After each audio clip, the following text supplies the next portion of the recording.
Strike news. These days, with all our high technology and sophisticated news gathering and distribution techniques, we like to think of ourselves as reasonably well informed. We like to believe that when important events occur anywhere in the world that we're likely to hear about them, one way or another. This is not the case. And in the digital age, why would this be true?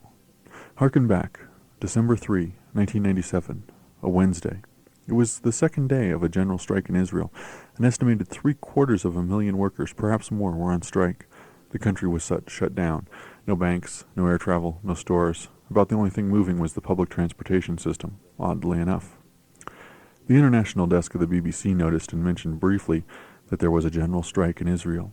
No mention of this event, which had shut down a major industrial country for 2 days, was made in the U.S. press. December 4 was day 3 of the strike. Still no mention in the U.S. press. A friend of mine called the local Scripps Howard newspaper and spoke with the person who pulls stories off the wire services. This person suggested that my friend was delusional or making up the strike. He then called the regional AP office to see what they had to say and got the same response. The BBC carried a longer feature story on the strike that evening. This story mentioned that things were getting critical. No banks, no stores, no nothing. December 5 was day 4.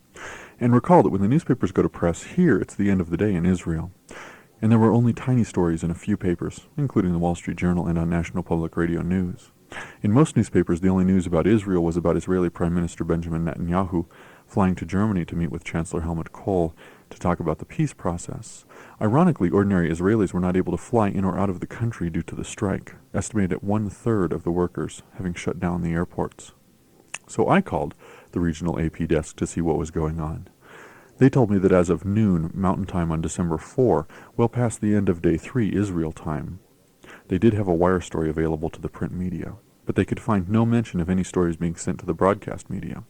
This means that the New York Times, USA Today, and of course our local Scripps Howard newspaper could have run the story on day 4, Friday morning, but chose not to. Finally, midday here, December 5, the news was breaking on the TV internet services that school teachers had joined the strike.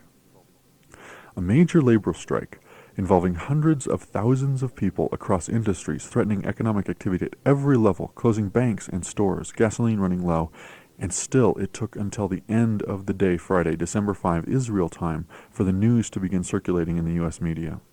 Most Americans didn't hear about the strike until the evening news after 4 full days of strike, and then only because of the escalation caused by the teachers going out. Are we actually well informed? How many people remember the first strike in this struggle during the summer? How many even now understand what the issues involved are? Just for your information, the strike started because the finance minister was threatening to cut retirement benefits and then inexplicably insulted the entire working class when people first started complaining the day before the strike started. If you were to suggest that the press in this country is controlled by a small elite who conspire to determine what news we hear and see and how that news is presented, you'd be hounded out of town and labeled a conspiracy nut. If you had read this or heard this commentary last year as a speculative piece suggesting that such manipulation of the information available in the United States was actually happening, you would have thought me mad. And even now, I can hardly believe this series of events. It seems impossible that such vitally important news would be virtually blacked out of the United States. Yet, it is happening.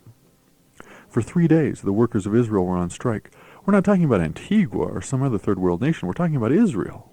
And this news didn't merit attention in the U.S. media. It took 4 days to get noticed, and then just barely. This is shocking and unbelievable, yet true. So the next time someone suggests to you that the media in this country is liberal at all, tell him or her this story.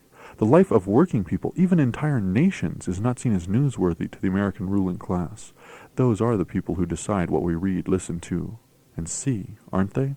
Except, of course, on KGNU. Perhaps, though, the owners do know how newsworthy such an event is, but didn't want workers here to know that workers there are not putting up with their Social Security system being dismantled. This is Richard Curtis.